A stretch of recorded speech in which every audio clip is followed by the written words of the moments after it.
नमस्कार. आपल्या सगळ्यांचं स्वागत आहे माझ्या नवीन ब्लॉगमध्ये.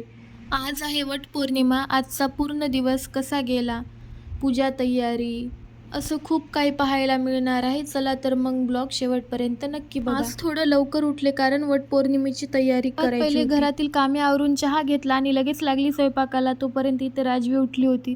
स्वयंपाकामध्ये करायची होती साखरपोळी, कारण की पप्पाला जायचं होतं लिमगावला. त्यासाठीच इथे उपाराला काहीतरी म्हणून गोड करून द्यायचं होतं. तर इथं पटापट साखरपोळी बनवून घेतली.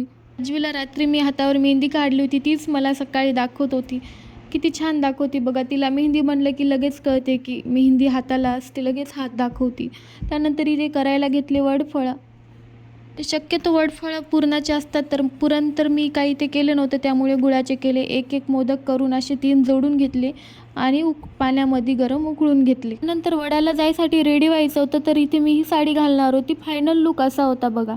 माझा हा वटपौर्णिमेचा लुक कसा वाटते नक्कीच कमेंटमध्ये मला सांगा. त्यानंतर निघालो होतो आम्ही वडाला आल्याच्या नंतर इथे सर्व बायकाची पूजा झालेली होती. राहिल्या होत्या 4-5.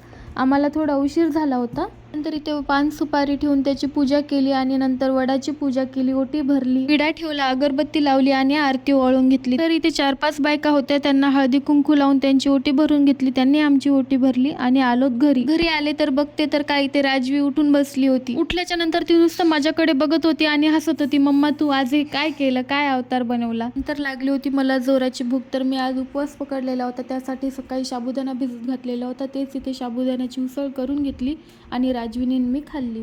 नंतर घेतला होता स्वयंपाक करायला. स्वयंपाकामध्ये इथे जास्त काय नाही, रस, पापडी, पोळी, आलूची भाजी आणि पुरी असंच बनवलं होतं. जेवण वगैरे केलं. अशा प्रकारे माझा वटपौर्णिमेचा दिवस आनंदात आणि समाधानात पार पडला. तुम्हाला हा ब्लॉग आवडला असेल तर व्हिडिओला लाईक करा, शेअर करा आणि चॅनलला सबस्क्राईब करा. भेटूयात एका नवीन ब्लॉगमध्ये. धन्यवाद.